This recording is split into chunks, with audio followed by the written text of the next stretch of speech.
Northern Trust. SEC Chairman Mary Shapiro testifies before the House Financial Services Subcommittee on Capital Markets, Insurance, and Government-Sponsored Enterprises. That's all one title this morning.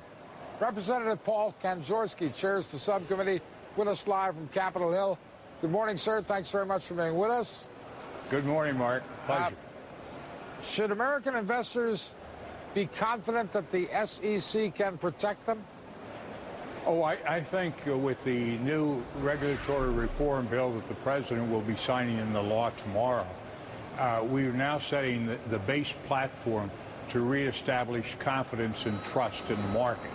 And although there's some woes and some imperfections in the bill, I think overall we're going to find our first hearing today on oversight of what the SEC interprets as its merit and standing under this bill and what it will do. And I'm looking for a positive report from Mary Shapiro that we're on our way to really instituting good policies to protect investors in the American market.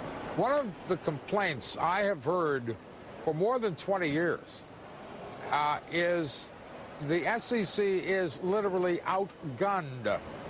The would-be wrongdoers have more money and smarter lawyers. And, you know, is that ever going to change?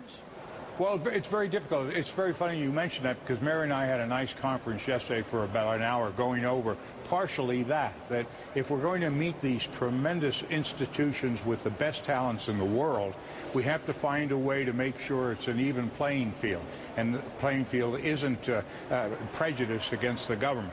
I think that we have some fine people over at the SEC. The powers and authority we've now put in the SEC, and this new authority will highly strengthen what they can do. Will give them a lot of flexibility in hiring a even more professional workforce, although their workforce is very professional now.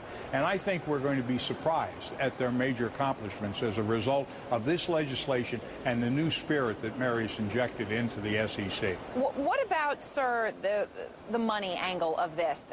Just pure and simply, you know, when I've spoken to Chairwoman Shapiro, she's talked about the fact that she doesn't have enough people to do the job. And the numbers are pretty staggering. I know that she said that at least they need 800 more people at the SEC just to do the basics required by this legislation. And that would be the basics. I mean, she's already coming into this with a deficit of, one might say, hundreds and hundreds and hundreds of people needed at the SEC. Are you going to be able to provide the money for her to have the firepower she needs?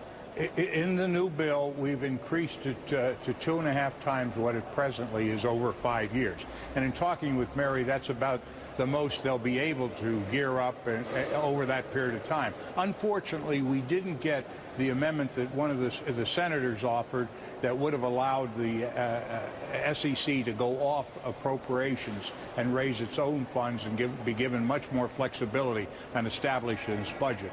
But that's the problems that we have in a Democratic government. Sometimes there are pressures and powers to restrain such things. I think that would have been the most important thing we could have done. But short of that, we've certainly given the authority and additional funds. And Mary assures me that she can make that work, and she's looking to lead up a real top-notch agency. All right. Well, thank you very much, Paul Kanjorski. We appreciate it, chairing that subcommittee.